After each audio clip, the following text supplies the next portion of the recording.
Okay, today we are going to talk about text structure, and this happens in expository nonfiction texts. Descriptive text. This is where an author explains a topic, idea, person, place, or thing. The author lists characteristics, features, and examples. It usually opens with a main idea and is followed by supporting details.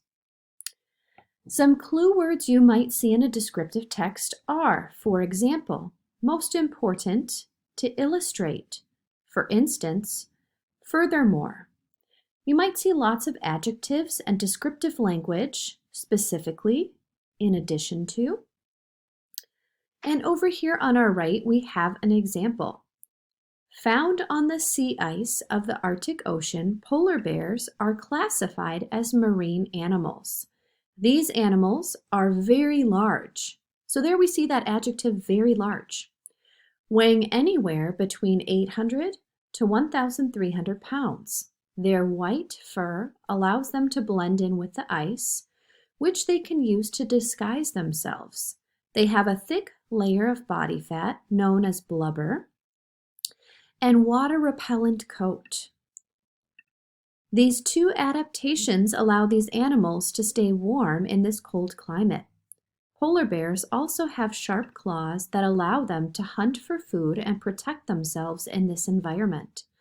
Their diet mainly consists of seals because they need large amounts of meat to survive. So if you notice, all of the words that are highlighted in the box there are clues to how this is a descriptive text. Our next text we are going to look at is a sequence text. The author presents events in order from beginning to end. This text structure can be used by the author to explain how to do something. Some clue words: first, in the beginning, to start, before, next, during, after, then, finally, last, in the middle, in the end. Example: polar bears do many things to get ready for the winter. As the weather starts to change, bears begin to store up food for the winter. The bear then begins to eat and drink excessively to build up fat for hibernation. Some bears eat as many as 15,000 to 20,000 calories a day. Next, the bears go through hyperplasia. During this process, their heart rate slows and they begin to sleep for 22 hours a day. After this stage, hibernation begins. During hibernation, the bear's heart rate slows down even more. They take a breath only once every 45 seconds.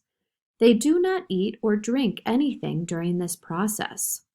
The final stage that the bears experience during this period is walking hibernation.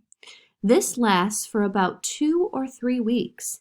After this process, the bears return to normal. They continue their normal activity until the summer months.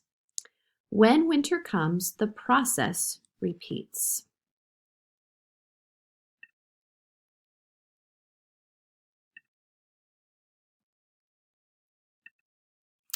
The next text we are going to look at is a problem and solution type of text. This is where the author presents a problem or multiple problems with a solution or multiple solutions. Some clue words that we can see in here: problem, solution, issue, cause, since, consequently, therefore, as a result, because of, leads to, due to, resolved, solved, solve, so, and then. Usually bears do their best to avoid humans because they are shy animals. Problems arise, however, when they become attracted to human food or garbage. Bears will visit campgrounds and other touristy areas to try and get their paws on the food. This can create issues for humans who are not equipped to deal with the bears. Bears may also lash out when they are surprised by people on their trail. If you are ever approached by a bear, there are several things you can try to make the bear go away. You can stand and face the bear directly. Do not run away. While standing, make yourself look as big as possible. This can be done by spreading your arms or using a coat. Making as much noise as possible can also make the bear go away. Banging on pots or pans is a great way to do this. If the bear continues to approach you, spray the bear with bear spray and fight back if you need to. After the bear is gone, remove whatever attracted him to your campsite in the first place. Remember that the goal is to make it to a safe area to avoid any real damage. And that's where we're going to stop for today with our text structure. Please take the quiz in Schoology. Thank you. Goodbye.